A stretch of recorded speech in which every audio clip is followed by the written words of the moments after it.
জয় জগନ୍ନାଥ ଦର୍ଶକ ବନ୍ଧୁ। ତ ଦର୍ଶକ ବନ୍ଧୁ, ଅଙ୍କ ଜ୍ୟୋତିଷ ଅନୁଯାୟୀ ନିର୍ଦ୍ଦିଷ୍ଟ ମାସର ଜନ୍ମିତ ଲୋକମାନେ ବହୁତ ସୁନ୍ଦର ଓ ବୁଦ୍ଧିମାନ ହୋଇଥାନ୍ତି। ତାହେଲେ ଆସନ୍ତୁ ଜାଣିବା ଜନ୍ମ ମାସ ଅନୁଯାୟୀ ବ୍ୟକ୍ତିର ବ୍ୟକ୍ତିତ୍ୱ ଓ ସ୍ୱଭାବ କିପରି ହୋଇଥାଏ।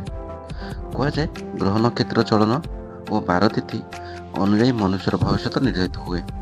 ଏଥିରେ ମାସର ମଧ୍ୟ ମହତ୍ତ୍ୱପୂର୍ଣ୍ଣ ଭୂମିକା ରହିଛି ବୋଲି ବିଶ୍ୱାସ ରହିଛି। ଜନ୍ମ ମାସରୁ ଜଣେ ବ୍ୟକ୍ତିର ବ୍ୟକ୍ତିତ୍ୱ ଓ ସ୍ୱଭାବ ଜଣାପଡ଼ିଯାଏ ବୋଲି କୁହାଯାଏ। ଅଙ୍କ ଜ୍ୟୋତିଷ ଅନୁଯାୟୀ ନିର୍ଦ୍ଦିଷ୍ଟ ମାସର ଜନ୍ମିତ ଲୋକମାନେ ବହୁତ ସୁନ୍ଦର ଓ ବୁଦ୍ଧିମାନ ହୋଇଥାନ୍ତି।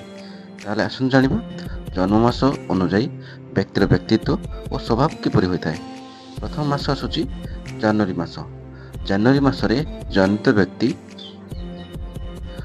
ଅଙ୍କ ଜ୍ୟୋତିଷ ଅନୁଯାୟୀ ଜାନୁଆରୀ ମାସ ବିବାହ ଓ ସନ୍ତାନ ଜନ୍ମ ପାଇଁ ଅତ୍ୟନ୍ତ ଶୁଭ ବୋଲି ବିବେଚନା କରାଯାଏ। ଏହି ମାସରେ ଜନ୍ମ ହୋଇଥିବା ଲୋକମାନଙ୍କର ବହୁତ ସୁନ୍ଦର ରଙ୍ଗ ରହିଥାଏ। ଜ୍ୟୋତିଷ ଶାସ୍ତ୍ରରେ ସେମାନଙ୍କର ଅପାର ଶକ୍ତି ଅଛି। ସେମାନେ ମଧ୍ୟ ବହୁତ ବୁଦ୍ଧିମାନ ହୋଇଥାନ୍ତି।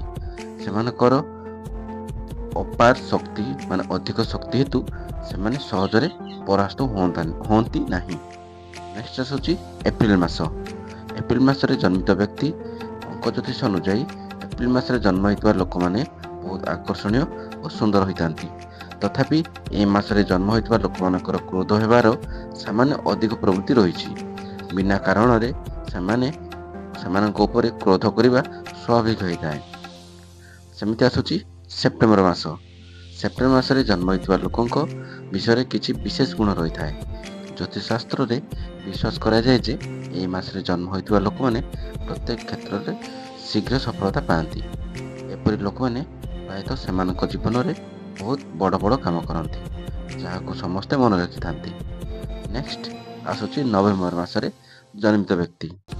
ଏହି ମାସରେ ଜନ୍ମ ହୋଇଥିବା ବ୍ୟକ୍ତିମାନଙ୍କୁ ବହୁତ ସୁନ୍ଦର ଓ ଆକର୍ଷଣୀୟ ବିବେଚନା କରାଯାଏ। ସେମାନେ ପ୍ରକୃତି ଦ୍ୱାରା ଅତି ଧାର୍ମିକ ଏବଂ ନମ୍ର ହୋଇଥାନ୍ତି। ଅଙ୍କ ଜ୍ୟୋତିଷ ଅନୁଯାୟୀ ଏହି ମାସରେ ଜନ୍ମିତ ଲୋକମାନେ ବହୁତ ସଂସ୍କାରୀ ହୋଇଥାନ୍ତି। ସମସ୍ତେ ତାଙ୍କୁ ସମ୍ମାନ ଦିଅନ୍ତି। ଦର୍ଶକ ବନ୍ଧୁ, ଆପଣମାନଙ୍କୁ ଆମର ଏହି ଛୋଟ ଭିଡ଼ିଓଟି କେମିତି ଲାଗିଲା? ଯଦି ଭଲ ଲାଗିଥାଏ ଲାଇକ୍ କରନ୍ତୁ, କମେଣ୍ଟ ମାଧ୍ୟମରେ ଆପଣଙ୍କର ମତାମତ ଜଣାନ୍ତୁ। ଚ୍ୟାନେଲ ନୂଆ ଥିଲେ ସବସ୍କ୍ରାଇବ୍ କରିବାକୁ ଜମାରୁ ଭୁଲନ୍ତୁନି। ପୁଣି ଦେଖା ହେବ ନୂଆ ଏକ ଭିଡ଼ିଓ ନେଇ। ସେ ପର୍ଯ୍ୟନ୍ତ ରହୁଛି। ଜୟ ଜଗନ୍ନାଥ।